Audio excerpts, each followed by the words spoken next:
Let us talk to Maria Caulfield, the Health Minister and indeed Minister for Women, who is on the line now. Good morning to you. Good morning. First of all, for Andy Street, who lost that West Midlands mayoral election, very, very close result, but he did lose in the end. Is he owed an apology from the party centrally? Well, I think, we're all very disappointed to see the result for Andy. And I think across the political spectrum, people have paid tribute to the work that Andy has done in the West Midlands. But he acknowledges, himself, these were difficult times. He wasn't expected to win that mayoralty when he first stood for it.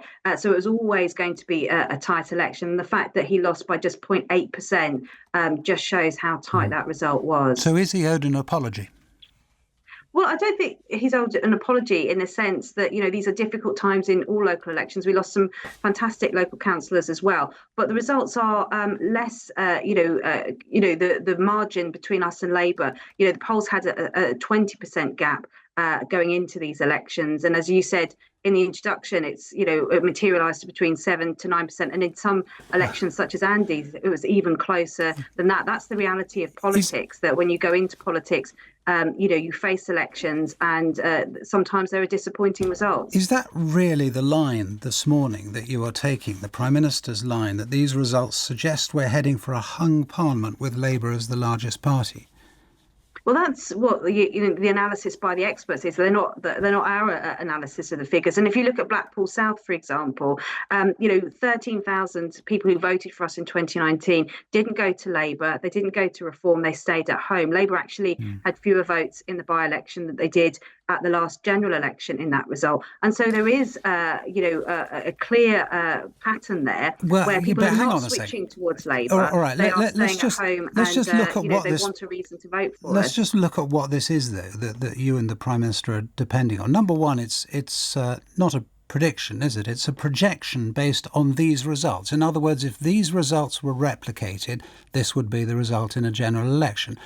But two big things. Number one, people vote much more for third parties in local elections than they would in a general election. Number two, how many seats under this prediction, under this projection, how many seats would Labour win in Scotland?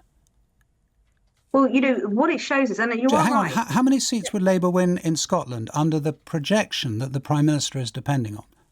Well, I think because these were English local elections, it doesn't touch on the Scottish results. Well, it assumes they'd be the same as last time, so one seat. And that nobody's serious. Well, do you seriously think that's probable, that Labour will win only one seat in Scotland? But what it does show is, and polls are just projections, and the polls were clearly wrong ahead of these local elections. They said there was at least a 20-point gap between us and Labour. So do you believe that in Scotland, Labour will only win one seat at the next election? Is that the working assumption of the Prime Minister? Because that seems to be it. Well, no, what we're saying is that, and these are not our analysis, and the BBC did their own analysis as well and showed that actually it would be a hung parliament based on these results.